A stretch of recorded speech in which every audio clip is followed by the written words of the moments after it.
Figures! I make a video where I say that Brandgate or Prison didn't get good support, and immediately afterwards they revealed a brand new Seraph Snow, which is a bomb of a card. So we need to talk about that, and we got a bunch of new promos that we also need to talk about.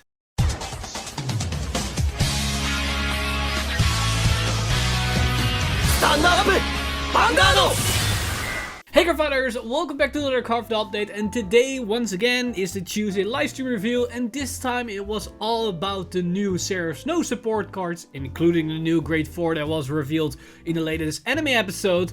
But on top of that, they also revealed a couple of new promos, which some of them are kind of underwhelming and can be ignored, but others are pretty interesting for a specific deck and archetype, as we not only have overdressed promos, but also a couple of the premium promos. So with that said, let's jump straight into these promos, and let's first tackle the V premium promos and then slowly move our way into the overdressed promos themselves. So first off, we start with an Angel Feather promo, which is this Grade 1 Cerated Saw Angel, and her effect is act on Vanguard circle. If your Vanguard is Hacha-mecha, yes, we got Hacha-mecha support, in its card name, cost counterblast 1, bind this card, choose a card with Hacha-mecha in its card name from your soul, and put it on the top of your deck. If you did not ride this turn, instead of putting it on the top of your deck, you may ride it as stand. This is pretty good for Hacha-mecha, because anybody that is from Hacha-mecha, there are two different Hacha-mecha Grade 3s. We have the old one, which is basically the one you're gonna ride or you want to sit on, and we have the new one from the previous clan collection that if you damage check it while you have the old Hacha-mecha as your fingers, you can immediately superior ride it and then have other powerful effects active. So the basically idea is to set up during the main phase with your old Hacha-mecha, and then while you do that, damage check the new one and then superiorize so you can empower your board before you go into the battle phase. Now the problem is with that combo is that you can do it once, but afterwards you need to rewrite the old Hacha-mecha and then find another copy of the new one to basically keep the whole engine going, which means that once you do it once, it's harder to keep doing it every single turn. This Grade 1 promo helps with that, because basically what this card allows you to do is keep rewriting the old Hacha-mecha every single turn after you've done the whole combo, because the old one will be in your soul. So you can use this card, grab the old Grade 1, the old Grade 3, and immediately ride the stand, and now the only thing you need to do is get a new copy of the new Grade 3 on the top of your deck so you can damage check it, and then once again do the whole riddle once again, so you can basically start spamming protect markers. Now, is it mandatory for the deck? I don't think it is. It's a nice extra addition, but I hope that we're going to see this card soon enough so at least Hacha-mecha players can try to experiment with this card if it actually will help the deck, or if it's just a nice tech option that certain players can use and others won't. Now in the same vein of that, we also got a new Nubatama promo in the like of Stealth Dragon Gyokusen, and this one is Hanzo support, as its abilities are auto from drop zone. When your Grade 3 Vanguard is placed, cost counterblast 1 to add this card or a Grade 3 card from your soul to your hand. If you add it from your soul, bind this card. But it also has the ability auto, when returned to your hand by a card's effect, cost counterblast 1, call up to 2 Evo Decoy tokens to an open rearguard circle. So effectively, every time that you ride your Grade 3, you can use this effect to grab it from the drop zone back into your hand, which gives you 10k shield. But if you do that, you can also immediately use this other effect to also create 2 tokens, which also are 10k shield. So this can be a nice defensive card that you can use in effectively any deck. But the reason why I say it's Hanzo support specifically is because of the whole interaction with both the Hanzo cards. Because one of the new Hanzos is a card that goes to the soul and allows you to multi-attack. And that Hanzo also has an ability where it can basically ride during your opponent's turn, which can potentially interact with this card. Now, I don't know what the correct timing is to utilize this card, because if you do it immediately when you ride the new Hanzo at the beginning of your opponent's turn, you can utilize this, but the new tokens you can create with this won't get the extra defensive power because of the whole way that you need to resolve skills, that you first need to resolve the complete skill of Hanzo, which then gives the unit extra shield power, and then you can activate this, which means the tokens will come afterwards. And grabbing a Grade 3 from Soul during that moment might not also be ideal, because you want to keep the old Hanzo in your Soul, because you can still rewrite it at the end of your opponent's turn, thanks to the whole way that the new Hanzo works. But maybe if you have multiple copies of the old Hanzo in your soul, you can grab it to your hand so you have a right target for next turn. You might also be able to grab one of the new Hanzos that is still in your soul to your hand, but why would you want to do that? Because the more you have in soul, the more that enables for your multi-attacks. But it allows you to at least get some more shield value during your opponent's turn, because keep in mind, you also need to discard cards from your hand with this whole play. So how it can also be used is that this could be one of your discard targets, and then the moment you rewrite back into the old Hans at the end of your opponent's turn, you can basically grab these cards back into your hand from the drop zone. That will then negate some of the minus you have with the play. And also keep in mind, his second ability will work with the old Hanzo, because the old Hanzo basically can bounce the entire board of both players, which then can activate this skill to create more tokens, and that is nice with the new Hanzo because you can stack off the tokens to multi-attack with the new Hanzo, and then he also replaces himself with a token after the whole multi-attack. So his first ability can be a bit tricky when you can generate the most value of it, but it does synergize very nicely with both Hanzos, so I hope we're going to see this promo very soon for the English format as well. Then moving forward in the Overdose promos, these are a bit more easier to understand because the card pool is smaller and some of these promos are very simple and kind of underwhelming, as we start off with this grade 3 for Brandgate, which is Invasion Monster Azuradon, and it had two abilities which are effectively the same thing but kind of interesting, as it has Auto Rigor Circle. When it attacks, your opponent attacked unit gets power minus 2k until the end of the battle. Effectively, it can be read as a 15k attacker, as the minus power is only for the battle, so you can basically read it as it gets plus 2k power.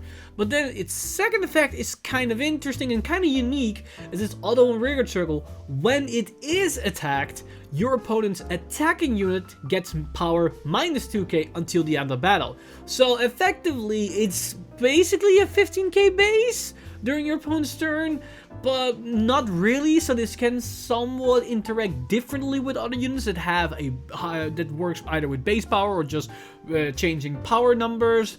But is it useful or ultra great? I don't really think so, because it's a rigor unit that's just a 13k, or in this case a 15k attacker and a base number that doesn't really do anything, so yeah, it basically is there. Then moving on, we got a Dragon Empire promo, which is effectively a Overlord promo, as we got Infestio Dragon, and this effect is Auto Rigor Circle. At the end of the battle, it boosts a Vanguard.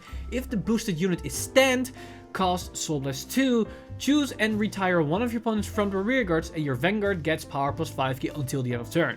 So effectively what they mean is that you need to boost the Vanguard, and then after the attack, the Vanguard needs to be able to restand in order to use the skill. The only Dragon Empire card that can enable this is Dragon Overlord, or you need to hit the over trigger, but that's not consistent enough to say you're gonna play this card. Overall, I'm not a fan of this because it's very conditional. Didn't retire an extra 5k is nice for 2 soul, but the problem is that Dragon Overlord already uses soul for other skills. So yeah, I don't know if you really want to play this. But because bar is a thing, you can play it as a one-off and just search it out if you think it's going to be very useful for your matchup. So so this can potentially be useful later down the line. Then moving on, we got a Dark Stage promo, as we got this grid 1, Tangle Vanara, and Vanara has the effect Auto Rigor Circle. At the end of the battle, it boosted, cost, put this unit into your soul, choose one of your units, and it gets power plus 5k until the end of turn. Nothing really to say about this, it's just you get 5k power and it puts in soul. I think it's only somewhat useful in Baron Magnus, because now you can just call it and it puts itself already in the soul, so you don't minus as hard of the Baron Magnus skill once you are going to multi-attack, because you're going to get at least a bit of value off this card. But is it worth it?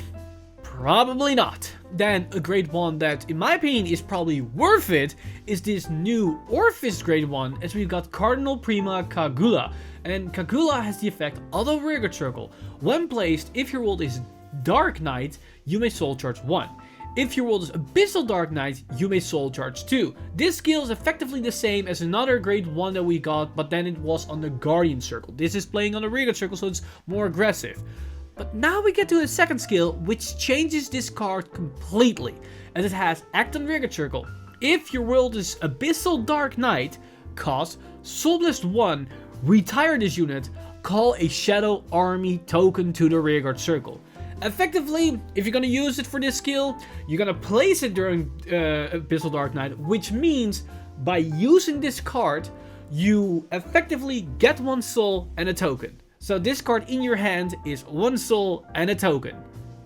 That's actually pretty good, because it gives you everything you need. You get a token, and while you're creating a token, you get resources. Whereas usually, it costs resources to create a token. Yes, sure, you lose a card from hand, but you get a token on the board, which basically is equivalent to a card. So, honestly, this is actually pretty decent. I can definitely see this card being run in Orpheus list, but now the question is it going to be good enough that it will see play on a consistent basis and potentially be more than just attack option? We have to wait and see how Japan is going to function with this card, and if it's a good card, then I definitely hope that we're going to see it here as soon as possible for Orpheus players all across the globe. Then moving forward, we got a surprise collab with ReZero, as we've got Rem for Shadow Paladin, as we got a new Cater Sanctuary Grade 2, which is Knight of Sorrow Grania, and Rem's ability is continuous Rigid Circle. During a battle it attacked, if your Vanguard has Blessed on its card name, this unit gets power plus 5k. It's not a 15k attacker, it's a 14k attacker, because it's for some reason a 9k base. I don't know why, it's a bit awkward, but fine. But then it also has a skill, although when retired from Rigid Circle, for your Vanguard's cost, counter plus 1, add this card to your hand. So this is the target for Phantom Blessed Dragon or potentially Blessed Dark on turn 2, where it can keep refunding itself. Now, is that good enough? I don't know, because the Counter Blast can be a bit costly, but if we get a better resource engine for Phantom Blessed Dragon or for Cater Sanctuary in general, this card might not be bad, because it allows you to negate some of the minuses, and because it keeps coming back to your hands, you can keep slamming it down in the field and keep retiring. And if it's for that use, then the 9k base is understandable. But then I'm kind of weird why it gets specifically then the 5k power, but maybe it's just for in the scenarios where you cannot resack it off or you don't feel good about retiring this card. It basically comes down to the situation. So overall, an interesting promo, and I'm very curious if it's gonna have some impact for Phantom Blessed Dragon, because the boy can use all the help he can get. Now, moving on to the Stoicheia promo, we've got this great one, which is Sylvan Hornbeast Momora, and Momora has the effect, although when retired from the Rearguard Circle during your opponent's turn, if your Vanguard is grade 3 or greater, search your deck for a card with the same name as this card, reveal to your opponent, and add it to your hand, and shuffle your deck. Overall, not a bad card, because retire is one of the biggest weaknesses for Magnolia. This is a way to combat a little bit, but the problem is this little guy doesn't gain power or anything. So it's very dependent on any other effect to gain a little bit power. Now luckily Magnolia does give it 5k power, so it will hit, but it's not too ideal. So I don't really think it's gonna see play, but it's a neat little effect nonetheless. And then for the final promo, we got a Lyrical Monasterio grade 1 in the likes of Hacha-mecha girl Barsele. And Barsele has the effect, although when placed in a rearguard circle, if you have 3 or more rearguards, this unit gets power plus 5k until the end of turn. 13k booster or attacker. It's nothing really special. Honestly, this feels like a Kyrie support card, because Kyrie can bounce it all the time, but even then it doesn't feel all too great, so yeah, it's basically a typical promo card that I don't mind being a promo. But now we get to the actual reveals, and now we're gonna get some exciting stuff, because we got 2 new cards for Seraph Snow, and the Imprisoned deck is going to look pretty tasty after these reveals. As we first got a grade 1, which is kind of ridiculous, because I thought there was a cost to this skill, as it looked to have a cost in the anime, but apparently it's free, and that makes this card actually really good, as we've got Aurora Battle Princess Suppress Gleamer, a brand new double R grade 1 with the skills Continuous Rearguard Circle. If you have a Vanguard with Seraph in its card name, this unit gets power plus 5k. So it's effectively already better than the grade 1 booster for Prison, which also gained 5k power, but you had to have an X amount of cards in Prison, I believe, too. This just have the power if you're sitting on your grade 3 or grade 4, as they both have Seraph in the name. That's just already much better.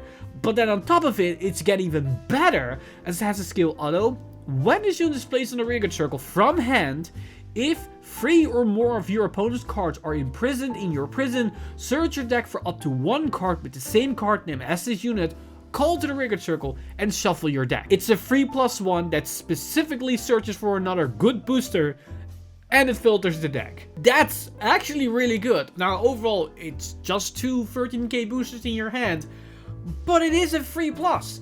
And 3+s are historically always good, and being inherently built in the engine of the main boss unit of your deck, this card's gonna see play. And now the question is, how many copies? Is it going to be 2, 3, 4? It's definitely at least going to be 2, but 3 can be a potential, and 4 is also definitely very potentially an option. Is also an option on the table here. Overall, a pretty good card. But then we get to the final new boss unit, the brand new grade 4 for Seraph Snow, or should I say the prison deck.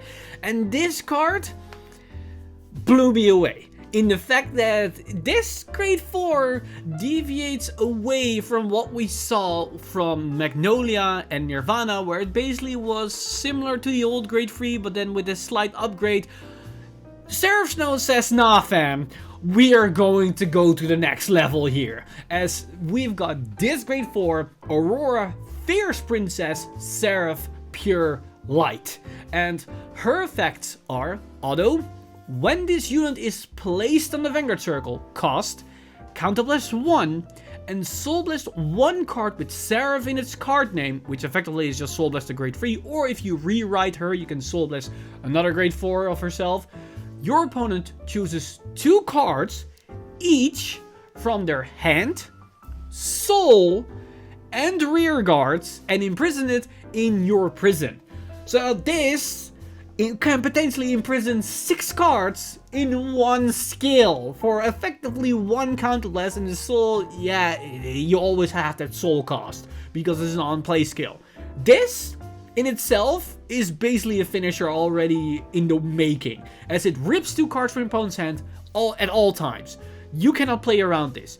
Hitting 2 rear guards is very likely, that's going to hurt, and hitting the 2 soul is also very nasty, because some decks need their soul. Like if you can disrupt Bruce a little bit, you can screw with Baron Magnus, Nirvana can also utilize their soul quite heavily, so ripping cards out of their soul can be very annoying. But it's not just imprisoning cards, because the problem is with prison, now up till this card was released, you didn't really do anything with it. You can just ramp up a lot of cards, but you didn't go towards a win condition. That's now a thing of the past, because this card has another effect, which just teeters this card by putting it almost over the edge of being insanely powerful. As it has a skill, continues a Vanguard circle.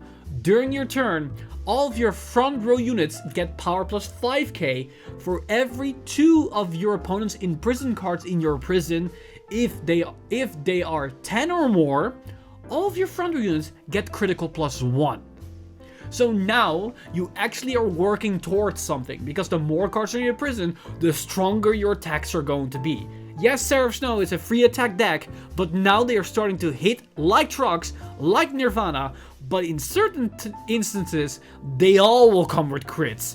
And that's on top of the whole control aspect, with now also ripping out 2 cards from opponent's hands and potentially removing all the soul resources they have, which makes it even more of a pain in the ass to fight against this deck. And the interesting thing is, because you give more power to the front row and potentially crits, now we actually can make Seraph Snow into an actual control deck, where you're gonna take things a bit more slower, just focus on binding, or in this case imprisoning as many cards as possible, and then go into a card like this or rewrite into this card, so you can go with massive numbers. And interesting enough, now the grade 3 from set 3, the Lemon, that can gain extra power and a critical, might actually be a very nice attack option for this deck, because if you combine that grade 3 that gets a critical, and then the extra critical that this card gets, you can swing with rear guards, potentially with triple crits that swing for like 50-60k, and that can be your finishing turn. And you might think to yourself, how are you going to generate all the soul for that, because the Lemon itself costs 3 soul, and if you're going to use 2, that's 6 soul, and this also uses soul. We have options, because there is a grade 2, I believe, that has an on-place effect that soul charges 1 card for every card that you imprisoned. With the amount of imprisoning you're now going to do, that card can suddenly generate like 7 soul easily, which then can fuel all these cards, which can be a nutty play you can make. Now, before people are saying this card is busted and broken and is going to warp the whole game with the fact that it rips out cards from your hand and from your soul, keep in mind, Prison didn't really have a solid win condition before this card. Yes, they have the control aspect, but your opponent could play around it. Now they finally have an actual card they can go into and say, now I'm actually going to threaten for game. But even if that's the case, because you know this card is a thing, you know how this card works, you can somewhat play around this. Because if you don't call rearguards, or you only call rearguards that remove themselves from the field, that's at least 2 imprisons they don't get from the skill. But you can also negate the amount of prison they get from soul by just using all your soul for your skills. And you might think to yourself, how am I supposed to use all the soul, because I may not run all the cards with Soul Blast at all. You don't have to run anything, because the prison deck basically gives you the option. The prison skill allows you to Soul Blast cost to free them. So you can just basically go for all your soul by freeing all your cards as fast as possible, so you make this card less optimal. So there is already a built-in counterplay within the prison mechanic itself. So this card is definitely very powerful, but there are ways that you can at least mitigate the amount of resources or the amount of value you're gonna give this card. But nonetheless, the 2 cards ripping from hand is going to be probably the main selling point of this card, because with the 2 cards you're going to rip out their hand. And the fact that this card can build up power and potential critical pressure allows you to actually push for game more consistently. The only issue that this card has over the other 2 grade 4s that we saw so far is that, unlike the other grade 4s, you need to rewrite to actually generate more effects out of this card. Because Magnolia and Nirvana can use their skill by just discarding a copy of set unit from hand. That's not the case with this card. You need to Soul Blast it, but more importantly, the skill is behind an on place. So this is also more restrictive, which is fair with the potential power level or the power spike that this skill brings to the deck. So overall, it's an amazing new grade 4 that definitely helps the prison deck, but in all fairness, it does feel relatively balanced within the grand scheme of things. But of course, we have to wait and see until the entire set is revealed, as we then can judge how strong the cards actually are and see if this will change anything for prison or it will do almost nothing, as we still have to see the new Verena as well as the grade 4 Bruce and Bastion, which also once again can just negate anything that we talked about so far. But that's just pure speculation from this point onward, because this is all that we got today. So with that said, I'm very curious what you guys think of these new cards. What do you think of the new promos? Are there any cards between the promos that you really like to see for the English format? Is there something like an interaction that I may have overlooked that you're like, this is going to be awesome for my deck? Or are you very excited about the new Seraph Snow support cards? Let me know all your thoughts in the comments section down below. As always, this video has been brought to you by our lovely patrons over patreon.com/insider. You guys are amazing. If you want to support the channel or everything that's happening on the channel, you can simply go to patreon.com/insider and become a patron today. But with that said, I've been Mr. Time Leap, and I'll see you guys in the next one!